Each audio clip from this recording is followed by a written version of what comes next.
The ballroom at Cavendish House blazed on the night that everything changed, and Rosalind Hartley stood at its edge as she had stood at the edge of every room her mother had ever brought her into, quiet and upright and entirely unremarked upon.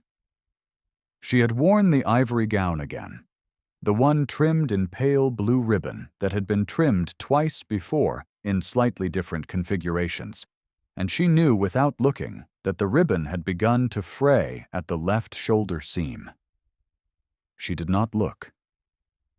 She kept her hands still at her sides and watched the room do what rooms like this always did, which was to organize itself around the people it had already decided mattered, and to let everyone else recede into the candlelight like furniture.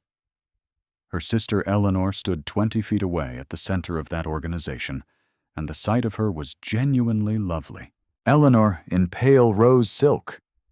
Eleanor laughing at something Lord Fenwick had said. Eleanor tilting her head at exactly the angle that made the pearls at her throat catch the light. Rosalind did not begrudge Eleanor any of it. She had long since stopped begrudging Eleanor anything, the way one eventually stops begrudging the weather. What she had not managed to stop was the particular quality of stillness that settled over her in these rooms, a kind of held breath that had lasted, by now, 3 full seasons.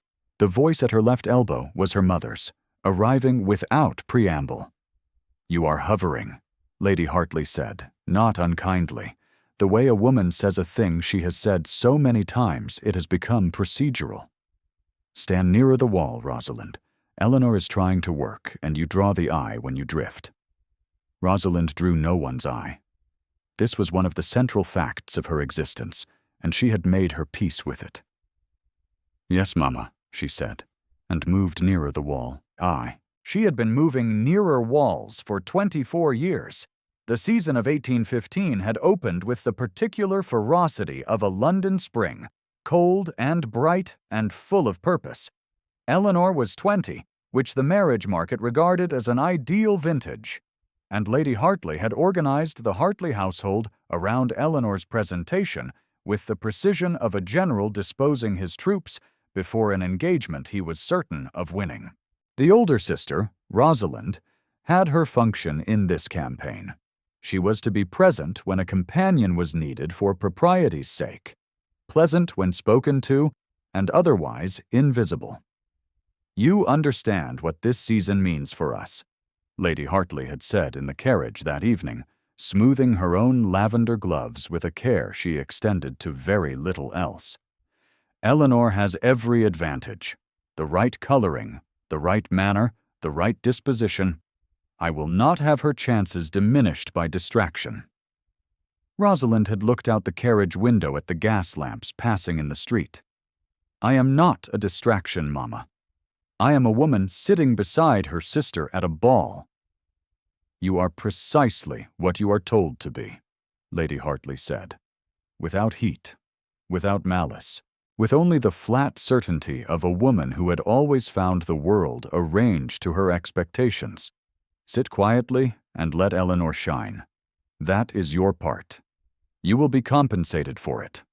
The compensation in question was £40 per annum, which Lady Hartley paid Rosalind as a companion stipend from the small legacy their father had left in trust. It was, Rosalind was perfectly aware, not a great sum. It was, she was equally aware, the only income she possessed. She had no prospects of her own worth speaking of, no portion that would make a match likely, and 3 seasons of standing near walls had produced no offer and no particular expectation of one. The £40 kept her housed, dressed adequately, if not brilliantly, and in her mother's orbit. She understood the arrangement the way one understands the terms of a lease one has no practical ability to leave. So she stood near the wall, and she watched the room, and she waited for Eleanor to need her. It was while she was waiting that she saw the footman. He was young, perhaps 17, working the south corridor that connected the ballroom to the card room, and he had clearly been tasked with carrying a tray of champagne that was slightly too heavy for his grip. Rosalind watched him navigate the crowd, watched his left wrist begin to angle incorrectly, watched the nearest crystal flute begin its slow lean toward the edge of the tray. She moved before she had decided to move, crossing 4 feet of polished floor and steadying the flute with 2 fingers, while the footman caught his balance and the tray stilled. He looked at her with the particular expression of someone who has just been spared something he will dream about. "Hold your elbow lower," Rosalind said quietly. "The weight distributes better. Here." She adjusted the angle of his grip, her own hands showing him the correction. "There. That will hold." The footman swallowed, nodded, and moved on. Rosalind straightened and found herself looking at a man she had not previously seen in the room. He was standing perhaps 8 feet away, near the doorway to the card room, and he was watching her with an expression she could not immediately classify. He was tall, dark-coated, with the kind of face that had been arranged by some original sculptor into severity, and had remained that way, jaw set, brow level, gray eyes that registered everything they landed on without appearing to soften to any of it. He wore no decoration she could identify at this distance, except a single pin at his cravat that caught the candlelight once, and did not bother catching it again. He looked at her for 3 full seconds. Then he turned and entered the card room, and was gone. Rosalind turned back toward Eleanor, who was still laughing at Lord Fenwick, and thought no more about it. She should not have been surprised, 2 evenings later, to hear his name. She heard it first from Mrs. Alderton, who had positioned herself strategically near the Hartley party at the Cavendish's smaller Thursday assembly, and who had the particular gift of delivering social information at precisely the volume required for everyone in the immediate vicinity to receive it. The Duke of Ashmore arrived in town last Tuesday, Mrs. Alderton announced to Lady Hartley, to the room, to anyone listening. 2 years in Derbyshire since the Duchess passed. People had quite given up on him for the season. Lady Hartley's attention, which had been pleasantly distributed across the room, gathered itself into a single focused point. "Ashmore," she repeated, tasting the word. "Has he a mind to be here, or is this the solicitor's work?" "His own mind, so they say, though he has brought the boy, which is unusual. The boy is how old? 6, I believe. A strange child since his mother died. They say he does not speak." Rosalind filed the information away without attaching much to it. A duke in mourning with a silent child was not her concern. Her concern was Eleanor, and Eleanor's dancing card, and whether the blue ribbon would survive the evening if she were asked to move briskly. She met the Duke of Ashmore formally 3 days after that, at a gallery reception at Lord Pemberton's house in Grosvenor Square. She met him because Eleanor had stepped away to speak with Miss Drummond, Cecily Drummond, whose mother was Lady Drummond of the Kent Drummonds, and who was at every event that season in a series of gowns so precisely coordinated they appeared to constitute a military uniform. Cecily was fair and poised, and had been heard to refer to Ashmore's continued bachelorhood as a circumstance that could not long survive a concerted season.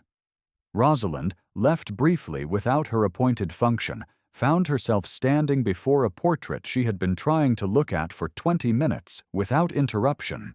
It was a landscape with figures, attributed in the gilt card below it to a Flemish painter of the previous century, but the brushwork at the upper left corner troubled her.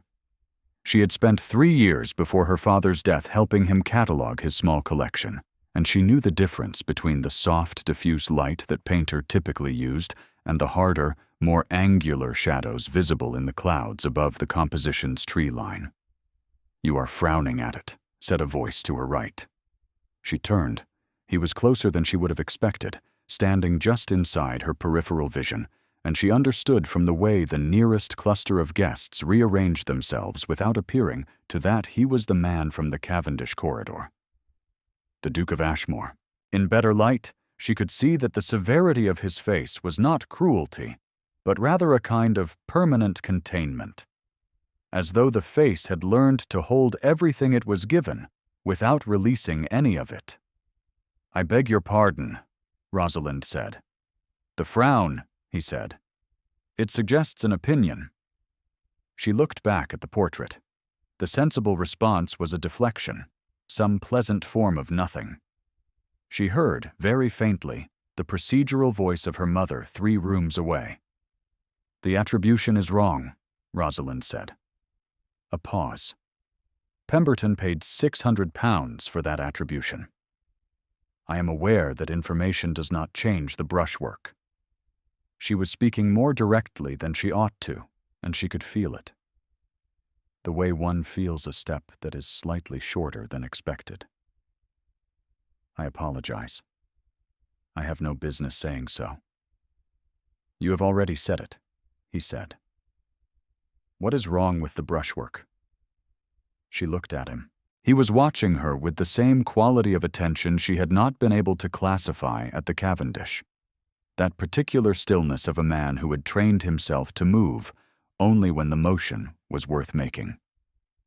"The clouds," she said, "in the upper left quadrant. The shadow angles are wrong for the school. The technique there belongs to the generation after. Someone repaired it, or possibly the attribution itself was manufactured to support a price." He turned to look at the portrait. He looked at it for a long time. "Your name," he said, not unkindly, but without the particular softening most men employed when they spoke to women at gallery receptions. "Hartley," she said. "Miss Rosalind Hartley." "You have looked at paintings before, Miss Hartley." "My father collected, modestly. I catalogued for him. He was fortunate in his cataloguer." He said it without inflection, which somehow made it land more firmly than a compliment delivered with warmth would have done. He looked at her for a moment longer, then inclined his head in the precise degree that the season's hierarchy required, and moved away toward Pemberton, who appeared to be attempting to intercept him with an expression of devoted social anxiety. Rosalind stood before the misattributed painting and waited for her pulse to arrange itself into something more appropriate. She found she could not quite manage it. In the 2 weeks that followed, the Duke of Ashmore appeared in 5 rooms, where Rosalind was also present. She catalogued these appearances the way she catalogued paintings, with care, and without drawing conclusions she could not support. He did not seek her out in any manner that could be described as seeking. He appeared near her in the way that people in the same social sphere appear near one another, which is to say with a regularity that meant nothing on its own. He spoke to her twice, once to ask whether she had seen Pemberton have the painting re-examined, and once, at the edge of a garden party at Mrs. Whitmore's house, to say simply that Thomas had been asking about paintings, and that she appeared to know more about them than anyone on his current staff. Thomas, the silent boy. She turned this over later, in the small room she occupied at her mother's rented house in Brook Street, sitting at the narrow writing table and looking at nothing in particular while the candle burned. He had said Thomas was asking about paintings, a child who did not speak, asking about paintings, and somehow the Duke of Ashmore had connected this fact to her. She did not know what to do with that. She filed it carefully in the category of things she did not understand, and moved on. It was Mrs. Pruitt who changed the shape of things. Rosalind encountered her 3 days after the garden party at Ashmore House, to which she had been brought by Eleanor on the occasion of Lady Ashmore's charity viewing, an annual event the late Duchess had established and which the household had continued in her memory.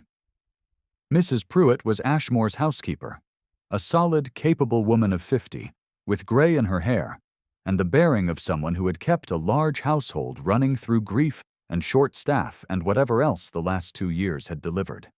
She had identified Rosalind within minutes of her arrival, found some pretext to show her the East Gallery independently of the main party, and then said, with the directness of a woman who had reached an age where indirection was simply inefficient, "He asked that you see the gallery.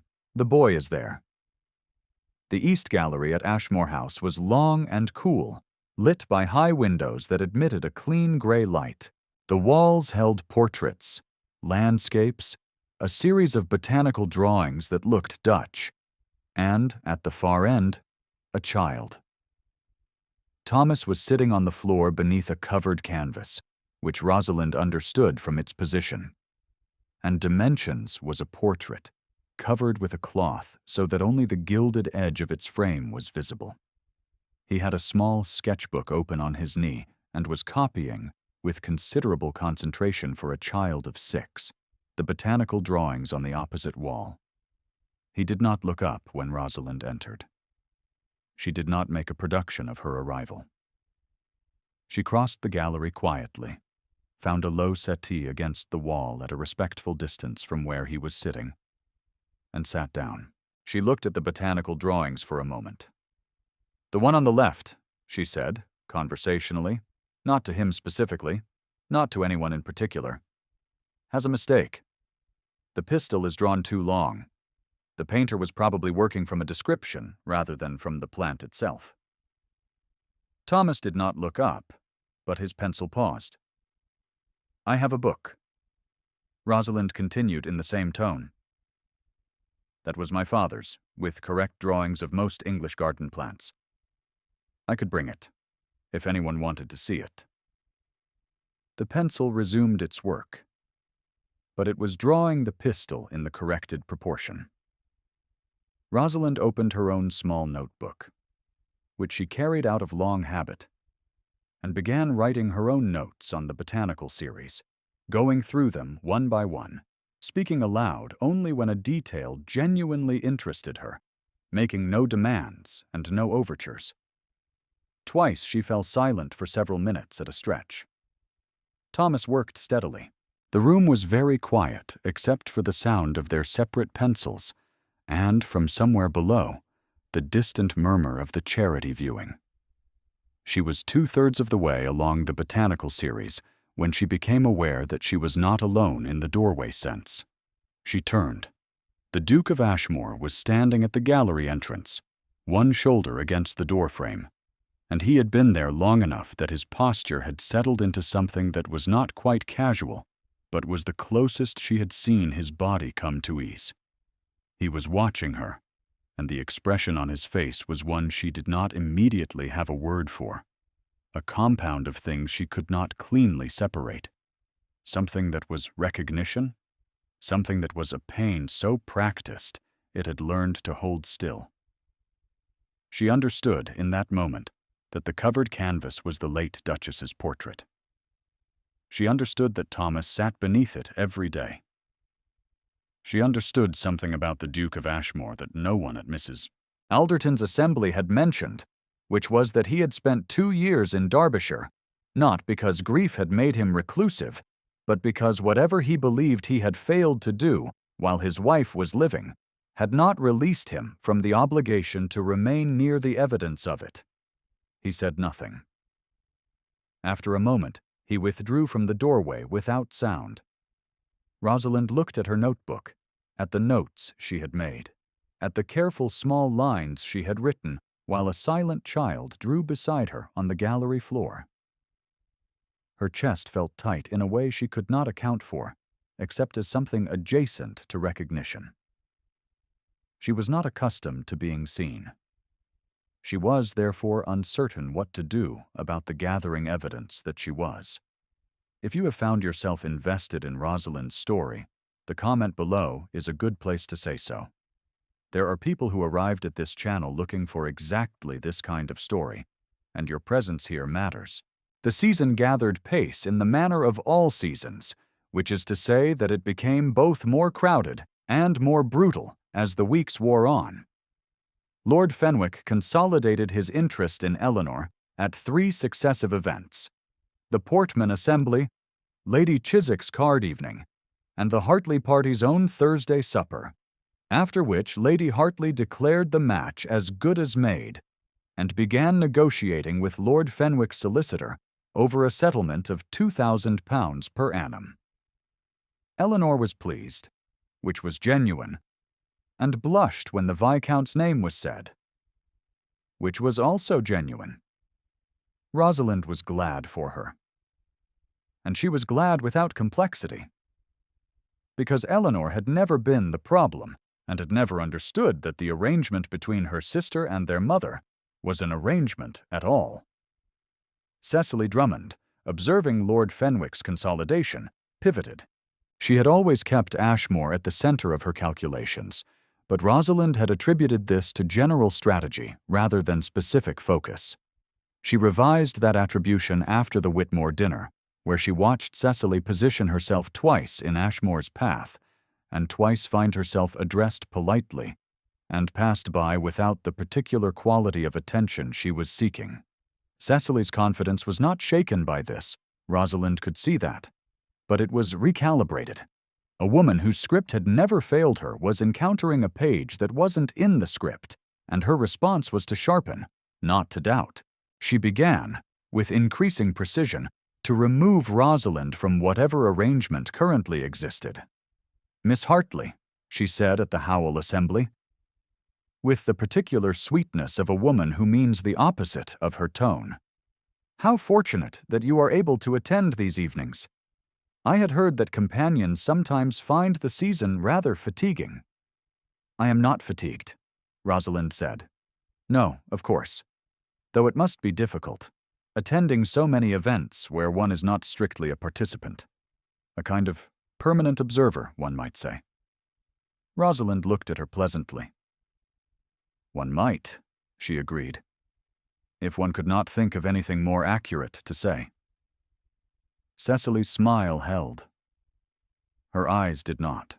It was 2 days after the Howell Assembly that Lady Hartley summoned Rosalind to the small sitting room on the first floor of the Brook Street house, the room that served as her mother's command post during the season, with its yellow wallpaper and the lacquered writing table that Lady Hartley used for correspondence she considered important. She had a letter in her hand. She set it down when Rosalind came in.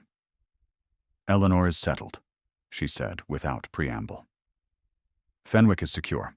My obligation in that quarter is nearly discharged." "I am very glad for Eleanor," Rosalind said. "The question now is what disposition to make of the remaining situation." Lady Hartley smoothed the letter, which had been opened and folded several times. "Miss Drummond's family have made it known that they consider Ashmore a viable prospect, and that they would appreciate the field being, as they put it, unencumbered." Rosalind kept her hands still at her sides. "I am not a field," she said. "You are drawing his attention," her mother said, not cruelly, simply as a statement of observed fact. "Twice at the gallery, once at the garden party, the East Gallery at his own house, which I will frankly say I did not anticipate, and which Mrs. Alderton has already remarked upon. I do not know what you have done to produce this effect, Rosalind, but whatever it is, it must stop. I have spoken with him about painting. I have read to his son." "His son," Lady Hartley said, and her expression shifted very briefly into something that was not contempt, but was perhaps the cousin of contempt, a kind of brisk dismissal of a category that did not factor into her planning. "The child is no concern of yours, nor is Ashmore. I am asking you to withdraw from his company." "And if I do not?" The pause was brief. Her mother looked at her with the expression of a woman who had hoped not to have to say the next thing, and was going to say it anyway. "Your stipend is paid at my discretion," Lady Hartley said. "I am your father's executor in this matter, and the trust instrument is written broadly enough to permit adjustment. You would find London difficult to manage on no income at all. You would certainly find it impossible to remain." She picked up the letter again. "I am not threatening you, Rosalind. I am telling you how things stand." Rosalind looked at her mother's hands on the letter, at the lacquered writing table, at the yellow wallpaper. She did not say anything more. She excused herself, walked up the stairs to her room, and sat for a long time at the narrow writing table. £40 per annum. A gentlewoman of reduced means, in her 3rd season, with no portion and no prospect, and a mother whose kindness toward her was entirely contingent on her usefulness. She was not surprised. She had not, in truth, been surprised in a long time. What she felt was something more specific than sadness, more structured. It was the feeling of understanding exactly the shape of the cage one is standing in, from the inside, in the dark. She did not see Ashmore for 5 days after that conversation. She occupied herself with Eleanor's fittings, with the preparation for the mid-season Cavendish ball, with a letter to a former schoolfellow about a possible position as a music teacher in Bath that she had been considering for 2 weeks and had not yet brought herself to answer. She went to the East Gallery at Ashmore House once more, because Thomas expected her, because she had promised the botanical book, and because she could not think of a way to explain to a 6-year-old child why she was withdrawing from his gallery without saying something that was not true. She stayed 40 minutes, read 3 pages of the botanical descriptions to him while he copied the Dutch drawings with his careful pencil, and left before Mrs. Pruitt could ask any questions. On the way out, she passed Ashmore in the front hall. He was coming in as she was going out, and they were alone in the hall for the few seconds it took him to hand his coat to the footman. He looked at her with that complete, stilled quality of attention. "Thomas has been speaking," he said. She stopped. "What has he said?" "Your name. He said your name this morning, asking where you were." He said it without elaboration, without decoration, without any of the social softening she had learned to expect from men when they delivered information they considered significant. He said it as a fact, exactly as it was, and let it stand. She felt something move through her chest that she could not afford to feel. "I am glad," she said. "He is a very good student. He has not spoken since his mother died." There was nothing adequate to say to that, and she did not attempt adequacy. She looked at him directly. "I am glad it was me," she said. "I hope it continues." She left before her face could betray anything further, out through the front door and into the cool gray of the street, where she walked 4 blocks before she trusted herself to hail a cab. The mid-season Cavendish ball arrived on a Thursday evening in late April, with a cold rain outside and a press of 200 guests inside, who had all brought the particular heat of social ambition with them. Eleanor wore new silk, pale gold this time, which was better than the rose, and Rosalind wore the ivory gown with the retrimmed ribbon, which she had sewn at the shoulder seam herself to forestall further fraying. She was aware, entering the room, that this was the 3rd time she had worn it to a Cavendish event, and that 3 appearances constituted a social record anyone paying attention could read. She stood near the wall. She was standing near the wall at 9:30 when Lady Hartley appeared at her elbow. Her mother was not alone. She had brought Mrs. Alderton, which was a precision her mother rarely employed unless she wanted a thing to be heard by the maximum number of people in the minimum number of passes. "Rosalind," Lady Hartley said, pleasantly, clearly, in a voice pitched at the carrying register, "I wanted to be sure you had been informed. Your arrangements in London are to conclude at the end of the week. I have written to Mrs. Pierce in Wiltshire, who has an excellent spare room, and I think the country will suit you better than the season. It is perhaps more your pace." She said it gently. She always said things gently. Rosalind's hands were still at her sides. The ivory ribbon at her shoulder was perfectly smooth. The room did not stop, not entirely. But the immediate 10 feet of it registered the information and recalibrated, the way rooms always did when a verdict was delivered in them. Mrs. Alderton, because she could not help herself, said, "Poor girl. The season can be unforgiving to those not quite suited to it." That was the 3rd voicing. There had been the carriage, and there had been the Brook Street sitting room. And now, there was this. And it landed precisely where it was aimed. Rosalind looked at her mother. She looked at the room. She looked at the near distance where Eleanor stood in her gold silk, who had not heard any of this, and whose face was still bright with the uncomplicated pleasure of a woman in the early days of a secure engagement. She thought about £40 per annum. She thought about the letter to Bath, still unanswered on her writing table. She thought about Thomas's pencil correcting the pistol in the botanical drawing, and the covered canvas, and the gray eyes of a man who looked at everything without softening. She did not beg.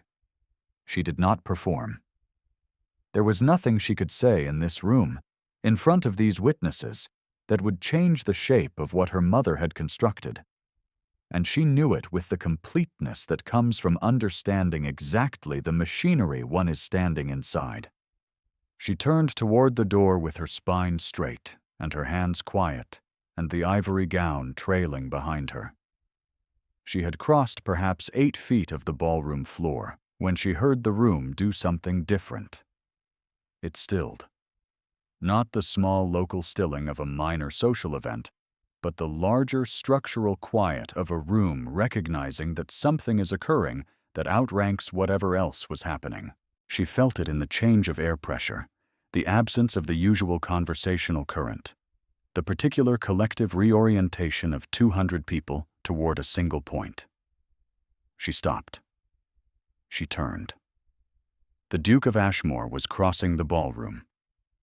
He was crossing it toward her, and his face was entirely composed. And 3 strides from his starting point, the room had already understood that this was not a coincidence of proximity.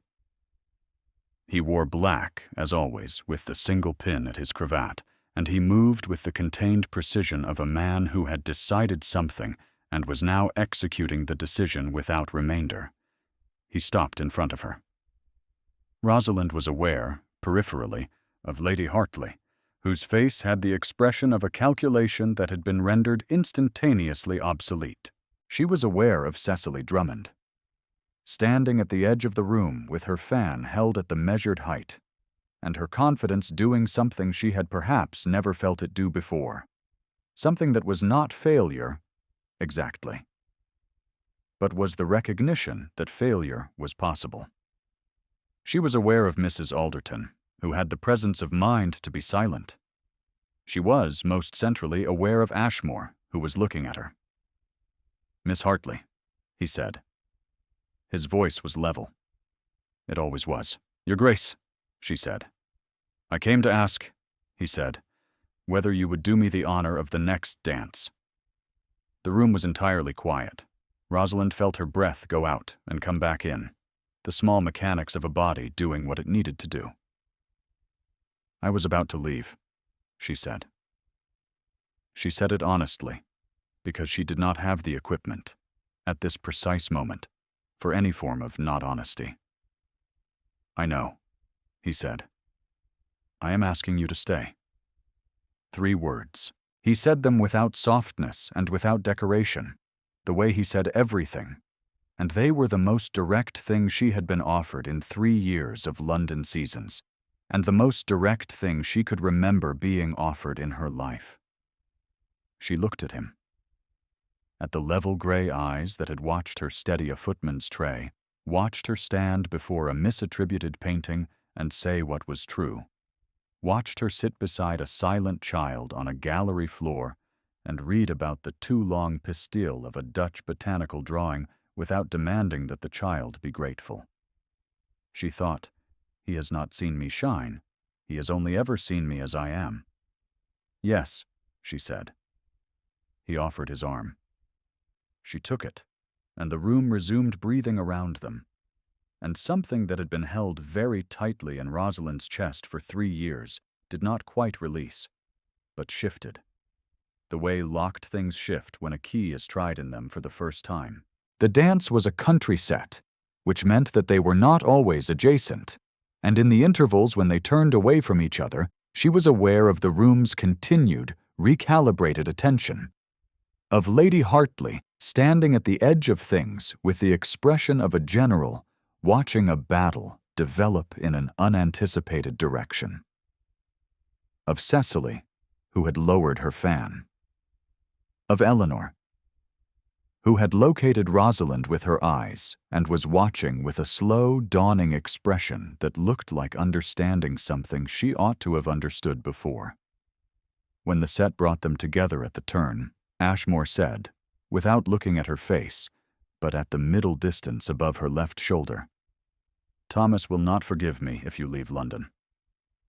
"That is not a fair argument," Rosalind said. "I am aware." A beat.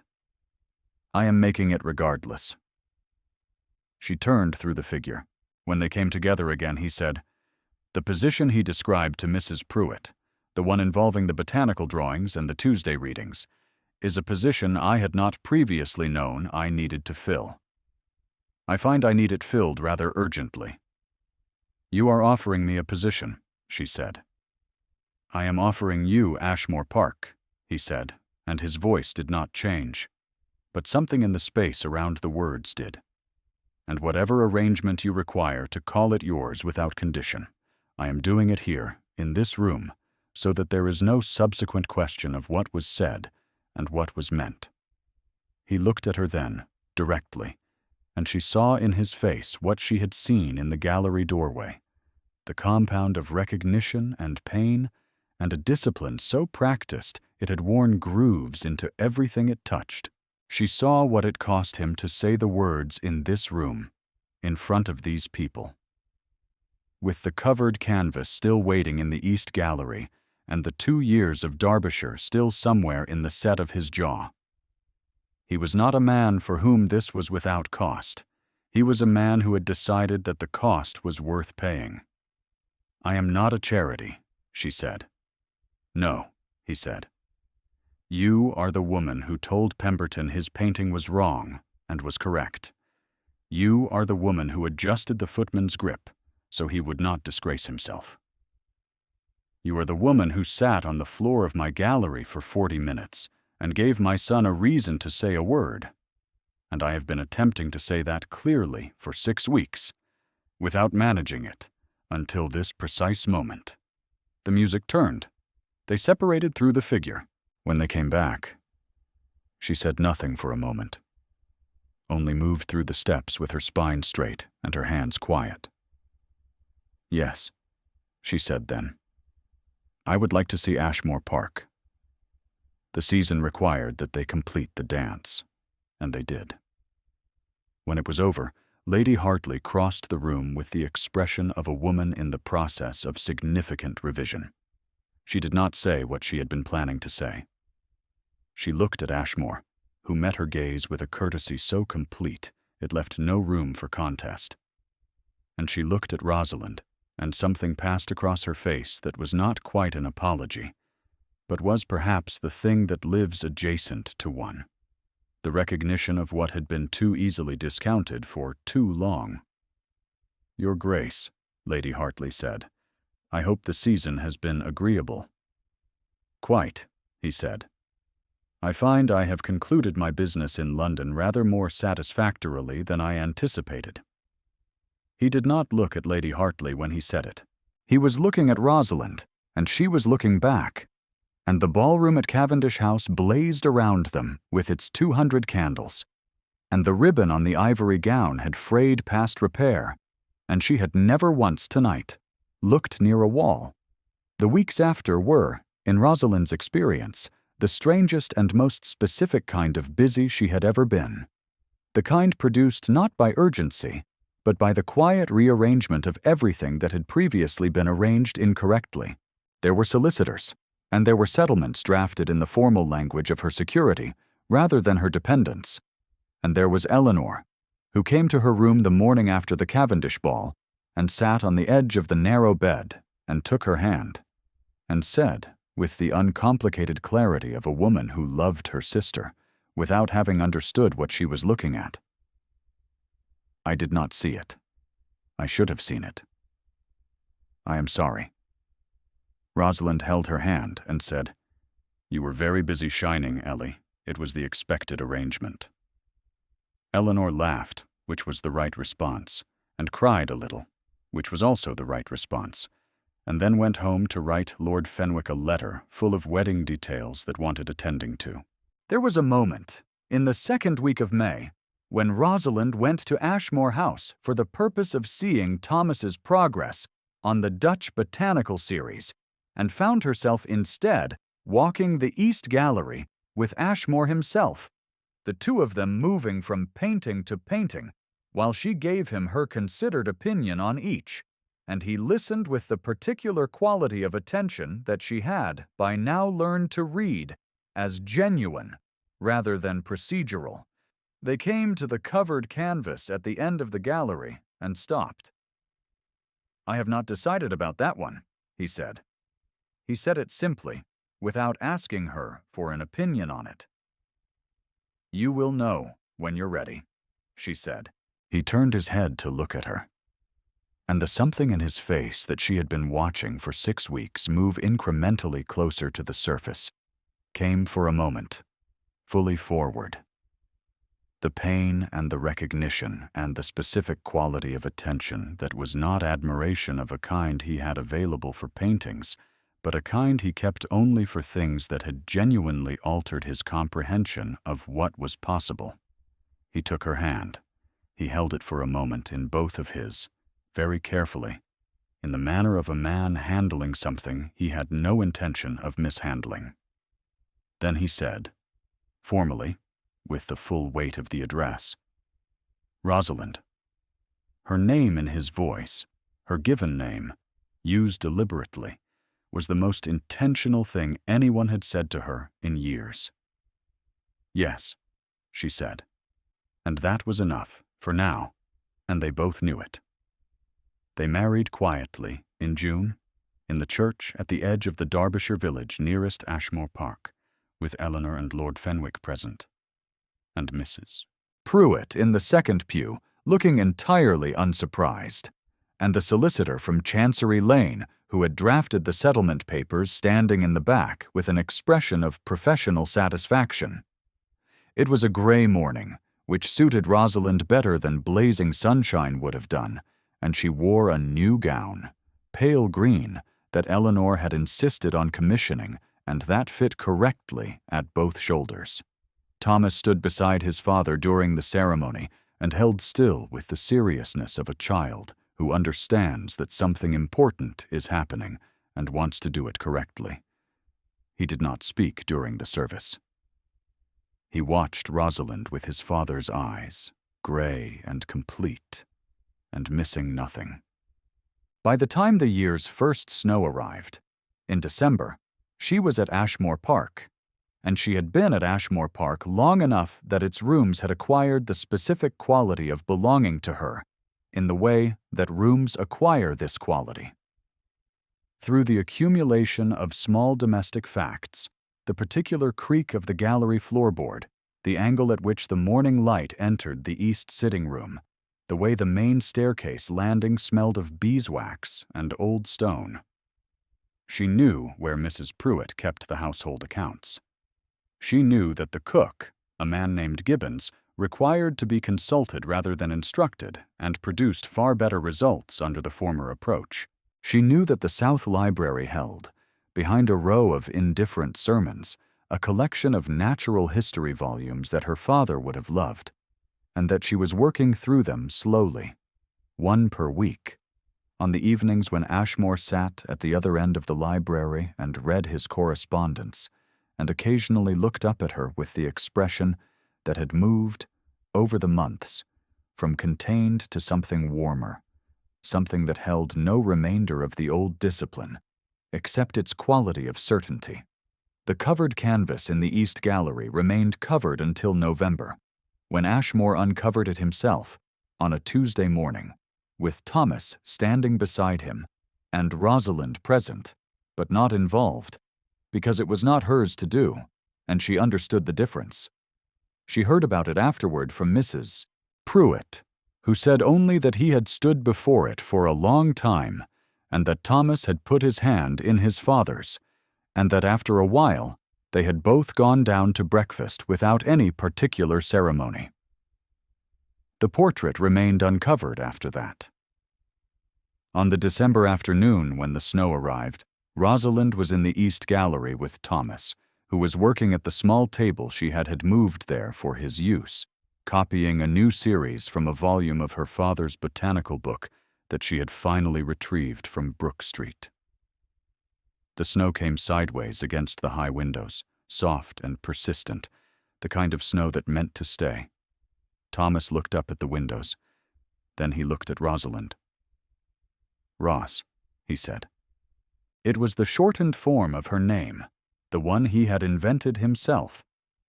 The one she had been called 3 times now, and which produced each time the same specific sensation in her chest, something that she did not have a Regency word for, and would not have wanted to reduce to one.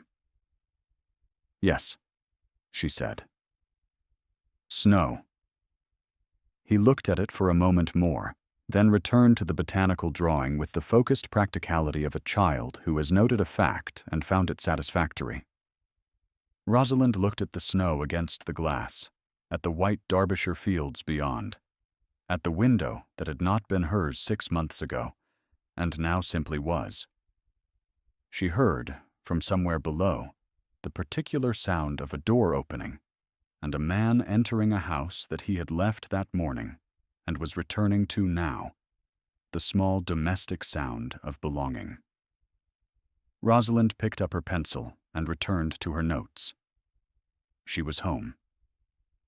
If Rosalind's story has stayed with you, leave a note in the comments with the moment that mattered most. This channel exists because of the people who watch and return, and every comment is read.